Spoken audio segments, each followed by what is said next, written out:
So I've been following you on Instagram and seeing how you do everything. So what I wanted to know is, you said you have already built two brands. You're building this brand in public and you want to keep it everything transparent. But isn't there a time where you feel a bit low? So, just recently I did this talk in Sabah about success that felt like failure. I literally start crying in the middle of the speech, and it's there, it's on camera. And it was a very personal talk. It's about my insecurities, it's about my self doubt, it's about certain childhood things that made me feel like I wasn't going to be as good as certain other people in my life. I just felt smaller, but I was constantly fighting to prove that I wasn't. So, yeah, there are times where I share a lot of stuff. Currently, fortunately, at least since I started posting on Instagram, I've been in a flow phase of my life where everything has actually worked out. And I'm not shy to say that. I'm excited about it. Everything has gone my way despite me not being as disciplined as I want to be, as motivated as I want to be, as driven as I want to be. I have some percentage of each of these three. Building in public has been a huge success. That was a big doubt initially. I was like, who the hell is going to watch these videos? And I did it very differently. Initially, I started on YouTube. Nobody was really watching it. Then I moved to Instagram. Then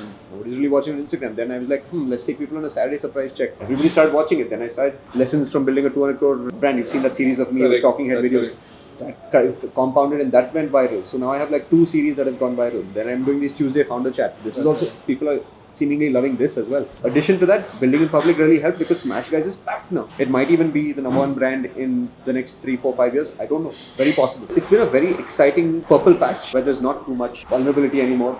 I feel self-confident. I feel like the competence that I've displayed through building in public, through designing Smash Guys, the menu, building the team, finding real estate, executing, dealing with customers, doing those burger drops, taking the hard feedback, getting back on the horse when people are like, bro, this burger's not that great, what have you been talking about?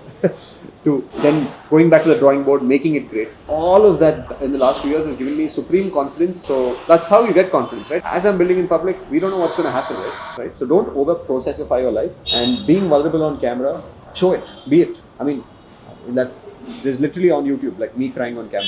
At least you go down that road. Now, if there's a detour on the road, right, you go down and then you figure out if it's a new road, you've never taken it.